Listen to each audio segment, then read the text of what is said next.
Hey guys, so I know I spoke about this before, but now that the unofficial results are in, I'm not such a fan of this government, the government that's going to come in, the Bibi and Ben Gvir and all these kind of guys, and honestly, I don't really see them as anything special. I don't think anything is really going to change.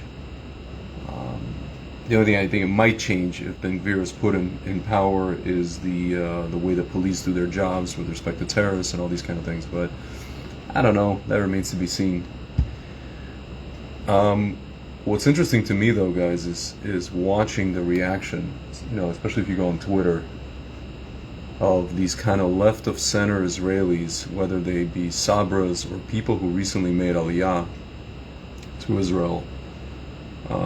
These kind of Zionists, so to speak, but they're kind of like left of center Zionists, and they're just like, you talk to them for a little bit and you realize how much Israel is just teeming with Erev Rav.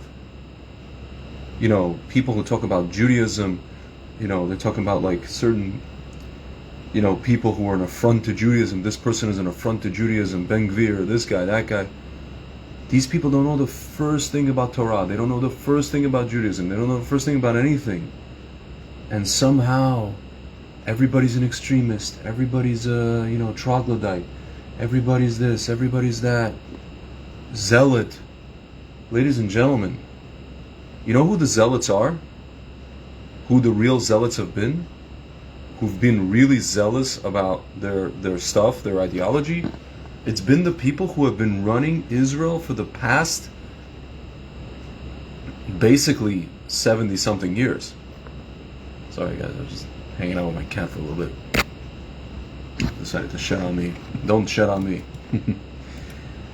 I mean, it's astounding. And finally, people who uphold the Torah somewhat, or try to, people who understand what it takes, to more or less keep Israel secure, people who actually have pride, Jewish pride, have come in. Again, whether or not you're a fan of them, not a fan of them, I'm not a fan of a lot of these guys, because a lot of them were for the the stuff. My friend Curtis is writing, Israel has mad Stockholm syndrome. Of course they do. They don't understand freedom. They don't understand what freedom is. Listen, I always say, America was founded on the Tanakh. Israel was founded on Das Kapital, Karl Marx. And no matter how many right-wingers, and no matter how many, religious people you elect, and whatever it is, ladies and gentlemen, this stuff, this non-freedom loving mentality, this kind of like bomb shelter, emergency mentality, but it's really non-freedom, trauma bonding, like my friend just wrote. It's so embedded in Israeli psyche, in Israeli society, you can't get rid of it. A friend of mine is saying, why do you care about politics? You can't change anything. A friend of mine who moved to America, who thinks America is the greatest country in the world, moved from Israel to America, tells me I can't change anything. And I tell him, my friend, that's not a very American mentality. That's, if anything, it's a very Israeli kind of almost like kind of kibbutznik mentality. You can't change anything. What are you doing? Focus on your own life. This and that and the other. I mean, okay, let's focus on my life. Let's focus on my business. He tells me, focus on my business. Okay, let's focus on my business. My business is importing wine from Israel and distributing it in America. Okay, my friends, have you heard that there's going to be a diesel fuel shortage? There will be. This is not a conspiracy. This is not a speculation. This is a fact. There is going to be a diesel fuel shortage in about a month or two. Right? What does that mean? I put my wine on a ship. It takes forever to get here. I put my wine on a truck from the port to my warehouse. It takes forever to get there. It costs a ton. 2 times more, 3 times more, 4 times more.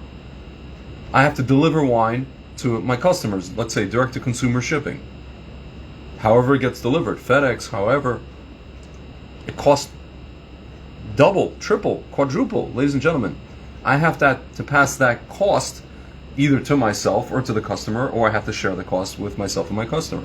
My friends, so now my friend is telling me Focus on your business. I'm focused on my business.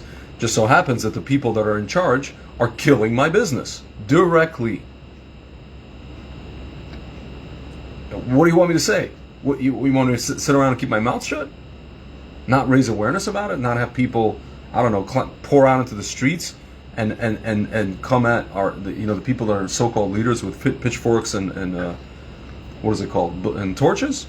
Ladies and gentlemen, I mean, okay? So it's interesting. They don't understand freedom. They don't. They have Stockholm syndrome. They think that Bibi's going to save them. But it's interesting to me, like apart from that, I'm watching all these people who are like left of center or even leftists, and they're, oh my God, Israel is gone. The Israel I knew is gone. Yeah, the Israel you knew, which was not really a Jewish country since 1948, is gone. Baruch Hashem, it's gone. And the new Israel, which is a Jewish country, which Erev Rav like you don't like, is here. Baruch Hashem. And this is why they don't let Jews who live outside of Israel vote. Because if they did, most of them are leftists and most of them would vote in the wrong direction, my friends. And they have no halak in what happens in this country, unless they live there. Okay? Even me as a citizen, as right-wing as I am, I'm glad that I'm not allowed to vote if I'm not physically in Israel, my friends. I'm glad I don't get to vote by absentee ballot. Good. I don't want the future of my country in the hands of these Erev Rav. And for those of you who don't understand what Erev Rav is, look it up. Bibi sold out our people in this mess. Yeah, listen. Curtis, I was watching a video on BitChute. I think you probably saw it as well. I think you might have sent it to me, or maybe someone else did. This doctor said basically that some of the people got basically what amounts to mush. Why? Because it wasn't kept in refrigerators. So it's basically what, like lipids or something like that, or mush, and it's just basically neither here nor there. It's not anything. It doesn't do anything one way or the other. The question is, we don't know who got that, right? We don't know who got what. We speculate that a lot of people in Israel got, shmabibo. But we don't know, right? But it doesn't really matter because Bibi pushed it on everybody. That's not even the point. Even if everybody got shmabibo, even if 95% of people got shmabibo, it doesn't matter. He was running around the country, forcing people to take it, locking down people who didn't take, or shutting people out of society, people like myself, people like you. And now they want amnesty. My friends, they're not going to have amnesty. Amnesty? What, did they give us amnesty? Now they want amnesty. They want forgiveness. Really? Yeah, listen, Israel has Stockholm syndrome, but it's really interesting to watch these Erev Rav, who are really, these people are basically have woken up to the fact that Israel, what Israel has been for the past 70 years, is not what it was supposed to be. Not only what it's not supposed to be, it's finally coming into its own as what people like Rav Kook, saw and prophesied that it would be. It had to get through this stage. It had to get through these first, however many years, 70 years, 72 years. It had to go through this. It had to go through what I call the dregs, what Rav Kook called the dregs. And now the dregs, the wine has fermented, and now the dregs are going to slowly sink. And guys, by the way, I include the so-called right wing in this. Pretty much all the Likud. Guys, I looked at the list of Likud.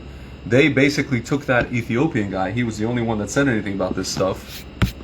In the entire Knesset, he was the only one that openly spoke about it. They took him and they kicked him out of the party. I looked at the list. He's not there. He's not there anymore. My friends, I think Hashem is doing something here. Hashem is doing something. He's using these people as pawns, and he's going to use them for a little bit, and then we're going to see something very, very special. Yisrael Hashem. All right, guys. We'll talk to you soon.